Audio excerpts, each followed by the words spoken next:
Prescription চাওয়ায় লিখিতভাবে ক্ষমা চাইতে হবে পরিবারকে, না হলে দেওয়া হবে না মৃতদেহ।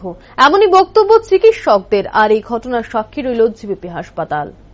জানা গেছে শুক্রবার সুজিত ঘোষ নামে এক ব্যক্তিকে সামান্য শ্বাসকষ্টের সমস্যা নিয়ে জিবিপি হাসপাতালে ভর্তি করানো হয়। তারপর পরিবারের অভিযোগ, একটি ইনজেকশন দেওয়া হলে তার আধ ঘন্টার মধ্যে উক্ত ব্যক্তি মৃত্যুর কোলে ঢলে পড়ে।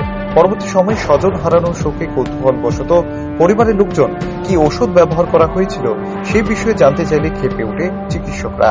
পরিবারের আরও অভিযোগ, পরবর্তী সময়ে চিকিৎসকরা সাফ জানিয়ে দেয় এই বিষয়ে হাসপাতাল কর্তৃপক্ষ কোনো স্পষ্টীকরণ দিতে বাধ্য নয়, বরং পরিবার চাইলে মামলা করে পোস্টমর্টম করতেই পারে।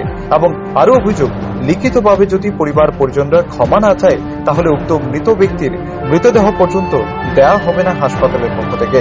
একবার শুনুন কি বলছে মৃত ব্যক্তির পুত্র।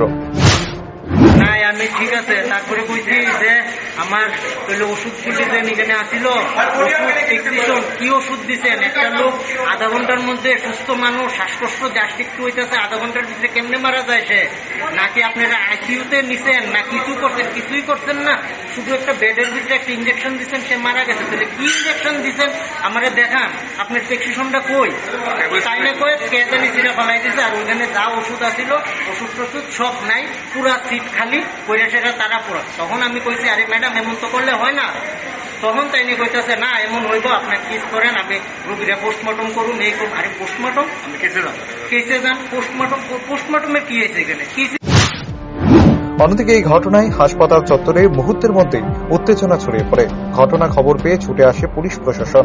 অন্যদিকে বিভিন্ন মহলে প্রশ্ন উঠছে, যদি পরিবারের অভিযোগ থাকে তাহলে সে বিষয়ে নিঃসন্দেহে তদন্ত হতে পারে প্রশাসনের মাধ্যমে, কিন্তু ক্ষমা না চাইলে মৃতদেহ দেওয়া হবে না, এই বিষয়ে কোনোভাবেই কাম্য নয়। তাই গোটা বিষয়টি স্বাস্থ্য দপ্তরে খতিয়ে দেখার দাবি তুলছে জনগণ। Bureau report, rising Tripura.